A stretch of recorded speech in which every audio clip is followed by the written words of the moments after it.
नमस्कार दोस्तों, just for CSC में आप सबका स्वागत है।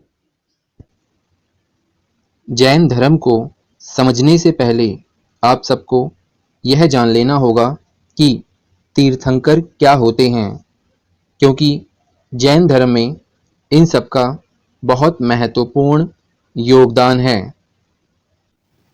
तो जैन धर्म में ज्ञान प्राप्त महात्माओं और जैन धर्म के संस्थापकों को तीर्थंकर के नाम से जाना जाता है। जैन धर्म में कुल 24 तीर्थंकर हुए हैं। अगर इस शब्द की बात की जाए तो इस शब्द की उत्पत्ति तीर्थ से होती है, जिसका अर्थ उस निमित्ता से है जो मनुष्य को संसार के भवसागर से पार उतारता है, मतलब पार लगाने वाला। इस दिशा में ऐसी स्थिति का निर्माण करना जिसमें मनुष्य व्यक्ति संसार के भवसागर से पार हो जाए, और ऐसा करने वाले को ही तीर्थंकर के नाम से जाना जाता है। स्पष्ट और सरल शब्दों में आप सब समझ सकते हैं कि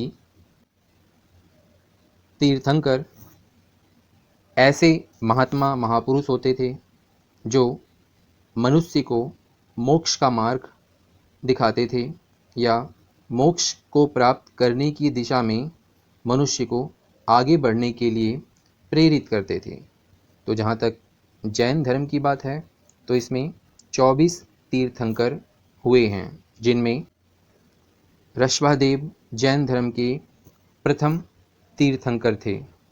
इन्हें जैन धर्म का संस्थापक भी माना जाता है, और ऐसा माना जाता है कि ऋषभादेव भारत के चक्रवर्ती सम्राट भरत के पिता होने के साथ साथ जम्बूद्वीप, जो कि उस समय के भारतवर्ष के लिए प्रयोग किया जाता था, उसके प्रथम चक्रवर्ती सम्राट भी थे। इतना ही नहीं, इन्हें पुराणों में नारायण का अवतार भी माना जाता है, और इनका प्रतीक चिन्ह सांड था। जैसा कि अभी हमने बात की कि जैन धर्म में 24 तीर्थंकर हुए हैं। इनमें से प्रथम 22 तीर्थंकरों का उल्लेख ऋग्वेद में तो मिलता है, लेकिन इसके संबंध में या इसकी प्रामाणिकता सिद्ध करने का कोई ठोस साक्ष्य उपलब्ध नहीं है।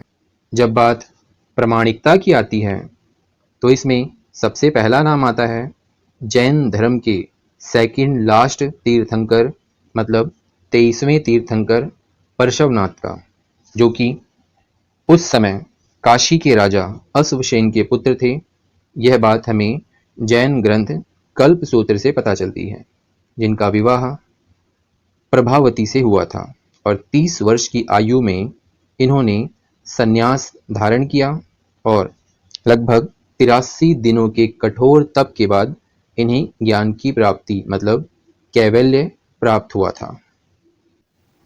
ज्ञान की प्राप्ति के पश्चात इन्होंने अपना सबसे पहला उपदेश या अपने धर्म की पहली दीक्षा अपनी माता वामा और पत्नी प्रभावती को दिया।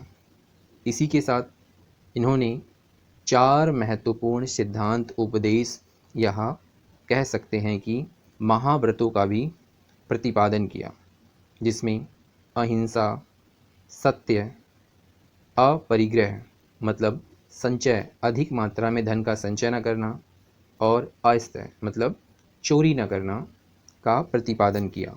ध्यान रखना, इन्होंने केवल इन 4 ही उपदेशों या 4 ही शिक्षाओं का प्रतिपादन किया था। इसमें 5वीं शिक्षा का उल्लेख महावीर स्वामी के समय में मिलता है, जिन्होंने इन चारों में एक नया सिद्धांत ब्रह्मचर्य जोड़ा था। इतना ही नहीं, इन्होंने मतलब जैन धर्म के 23वें तीर्थंकर परशवनाथ ने अपने शिष्यों या कहें जैन भिक्षुओं को श्वेत वस्त्र पहनने के लिए कहा, और साथ ही इन्होंने कायाक्लेश और तपस्या से मोक्ष प्राप्ति पर बल दिया। इनके अनुयायी निर्ग्रंथ कहलाते थे। इसी के साथ इन्होंने स्त्रियों को भी अपने धर्म में प्रवेश की अनुमति दी थी और इनका प्रतीक चिन्ह सर्प मतलब सांप था। तो इस प्रकार अपने आज के इस वीडियो में हमने जाना जैन धर्म के अंतर्गत तीर्थंकर क्या होते हैं, जैन धर्म के संस्थापक या प्रथम तीर्थंकर कौन थे, और साथ ही साथ हमने बात की जैन धर्म के 23वें तीर्थंकर पृषभनाथ के बारे में।